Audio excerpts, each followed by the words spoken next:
conversations recently with Carter Stewart? Man, that was the first question. So, Yeah. We're talking with Carter. We're working through some things. Been a tough month for him and his family, you could imagine. But yes, we're talking with Carter, weekly, and still working on it. Do you know when that decision might come down? I think it's going to be coming soon because school will be starting, but we don't have an exact date or anything that way.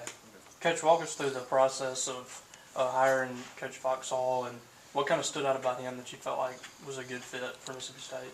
The hiring the pitching coach in this day and age is a little tougher because you're looking for a really experienced pitching coach.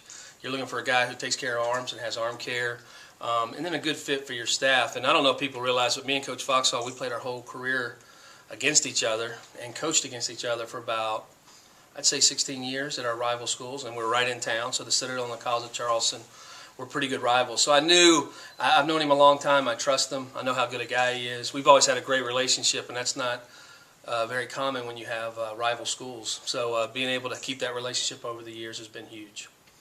You brought some guys with you from Indiana. What kind of went into those decisions, and why were they the ones you selected? Kyle Cheeseborough's come down. He's our volunteer coach. He was our recruiting coordinator at Indiana. Coached with me at Louisville. Played for me at Louisville. I recruited him. Trust is a big piece, but he's also a tremendous recruiter. He's out on the road. I haven't seen him in weeks since we've been here, so he's been able to recruit since we've been waiting to make another hire, so he's coming back here soon. But just really good. And then Roger Rodehaver will be our operations guy. He's coming with us from Indiana too. He's coached on a College World Series team. He played professional baseball with the Phillies. He's just really good, and I trust him also. Is there anybody from last year's roster that already that won't be back in the fall? Well, that's a tough one because there's a handful of guys. I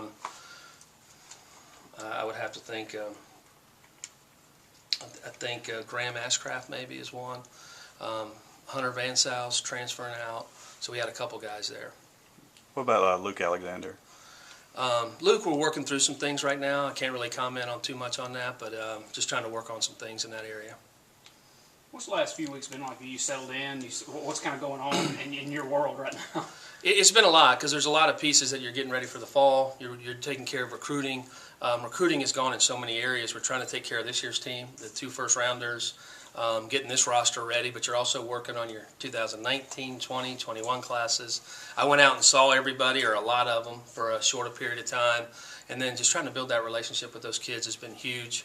But I've been here every day, so I haven't been back to Indiana, so I think I got the job on a Sunday night, flew out on a Monday, and I've been on the job ever since. So it hadn't been much downtime, but it's been fun. Have you had a chance to pretty much talk one-on-one with all the guys at this point and get to know, you feel like that relationship building is well underway? Oh yeah, we have a lot of our summer school guys are here, and then we have a lot of guys here from last year's team that are here working out this summer. So I've got to build some relationship with those guys, and that's all going well. What's been one thing that stood out to you the most about this job compared to other jobs that you've had now that you've been here for about a month? The size. I mean, it's just the overall fan base, your tradition piece of meeting and talking to so many of the great players that have played here, and just how important it is here in Starkville, how baseball's a big deal, and that's the exciting part of it. Have some of the former players here reached out to you and just congratulated you? Oh yeah, we've talked, we've come by. I've met them in the grocery store, wherever around town. You run into everybody, but I have had a lot of guys reach out and talk. How excited are you about this pitching staff, especially getting a guy like JT and potentially adding Carter as well? I think it's awesome. I mean, we have a chance with some veteran leadership. I think Ethan coming back and having him in the rotation, and then a lot of the older guys and what they experienced over the last month of the season will help out a young, very talented recruiting class. Have you got reports from some of the some of the summer coaches about your players in these like Cape Cod and places like that? We have. Everything sounds great. I think we had,